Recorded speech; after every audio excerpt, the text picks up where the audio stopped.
Why suicide is harmful to families and society. Hello, my name is Adriano Facioli. I am a psychologist and professor at Escola Superior de Ciências da Saúde in Brasília, Brazil. One time here on the internet, someone asked me the following question. How to cope and help someone who does not want to live anymore? Do we have this right? Are we selfish if we try to do that?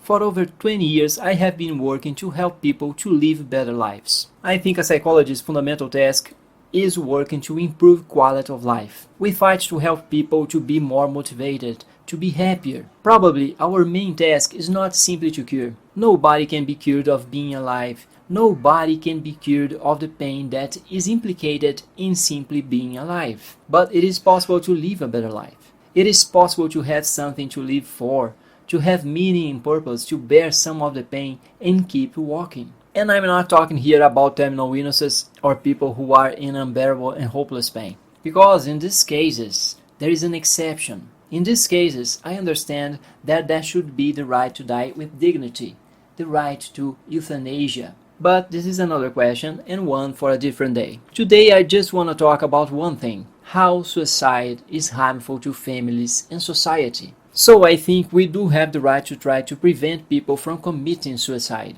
But this is not only a right, it is a duty, it is a moral obligation. To do so is to act ethically. It is to do the right thing. Not doing so is wrong. Being indifferent, justifying yourself by saying that you support individual freedom can be a way of omission, of doing nothing and not caring about the value of human life. Of course, it's not easy to help someone in this condition. It is very easy to do the wrong thing and make things worse. But the first step is to understand that suicide is a real public health problem. Is to understand why suicide is harmful to families and society and why we must make efforts to prevent it. First step: one suicide attempt generally leads to other suicides or suicide attempts. This copycat phenomenon even has a name. It's called the Werther effect, from the 1774 novel The Sorrows of Young Werther, written by Johann Wolfgang von Goethe. It tells the story of Werther, who commits suicide at the end of the story. Soon after its publication,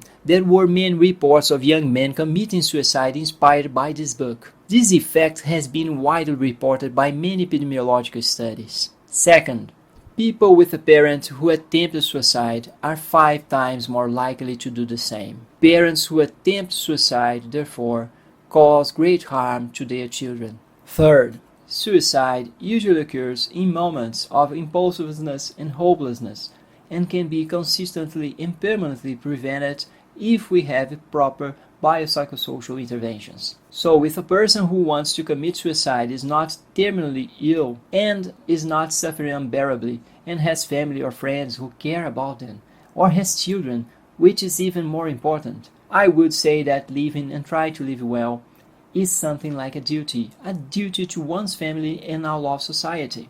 Because one person's suicide is very harmful for the people who remain.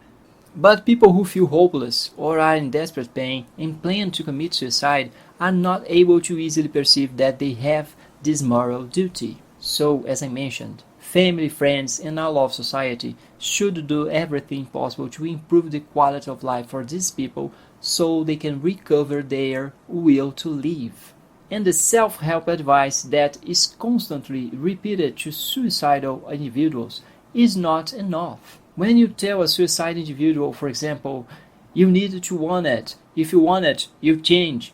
Or when you say, it's all up to you. If you want it, you can do it. This is not enough. Because wanting all alone is almost never enough. Change cannot depend on the efforts of a single lonely person isolated from beneficial social interactions. We mental health care professionals must work to help these people to want. We must work to restructure these people's relationships and interactions with the world, or even with their own physiological conditions, so they can make a fresh start and want their lives once again.